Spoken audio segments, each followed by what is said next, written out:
الله انه كان بالي عندك وانشغل بالي عليك كثير يا ام حاتم. ان شاء الله ما بينشغل لك بال على محب يا سعاد خانم. بعتلي حمى عليكي، ليش هيك معصبي حالك؟ يا بشو ما في شيء من قيمتك يا ام حاتم، معناتها ما بتعرفي غلاوتك عندي. والله وانتي الاغلى. ايه هيك ها؟ ايه هيك ها تقبروا قلبي. الحمد لله يلي رجعت جمعتنا، يلي ان شاء الله الهي ما بدنا نحرم منها، مو هيك فريال خانو؟ إيه لك نحن صدقنا انه ام حاتم تقوم بالسلامه. مالك علي يمين يا ام حاتم، كل يوم كنت عم بدعي لك من جوات قلبي، وكنت عم بقول لحالي خطي هالبنات بقيوا لحالهم وخص نص ابنك حاتم. يخلي لي اياك يا فريال خانم، والله صادقه.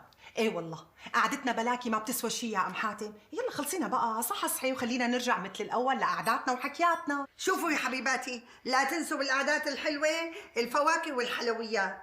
انا القعده اذا ما فيها حلويات وما فيها قطايف عصافيري مالي مصلحه فيها. اذا بدكم بروح هلا على حاره المسكي بجيبوا لي قطايف عصافيري، بجيبوا لي ستاتي، بجيبوا لي فواكه وكل شيء بدي اياه. الله عليك يا ام زكي.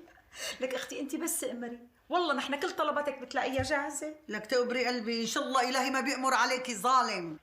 تصطفلي يا ام زكي، نحن عنا كل اسبوع استقبال، انت روحي دوري بالحارات شيتك، يعني ما بيلحقك الدور عنا الا كل شهرين مره. بالله انت اسكتي ان شاء الله. وينكم يا جماعه؟ تفضلوا، شبكم بدكم عزيمه؟ لك خدوا هي انا اول وحده. ها صحيح يا جماعه اخذنا الحكي، تفضلوا. يلا تفضلوا.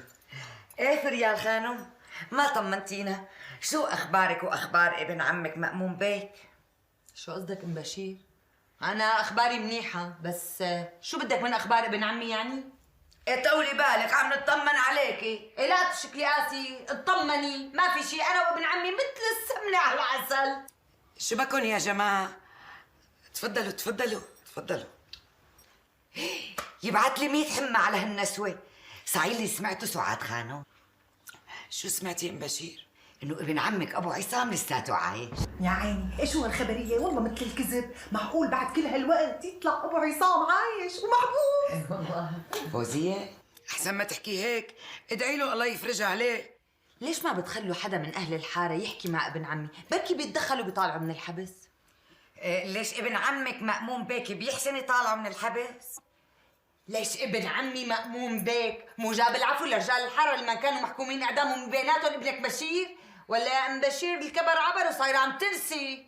لا ما نسيت شكلي قاسي، بس اكيد ابن عمك بيعرفوا بقصه الرجال. اي شرف يورجينا عضلاته ويطالعوا. ولك انت شو بتقصدي ولك ام بشير؟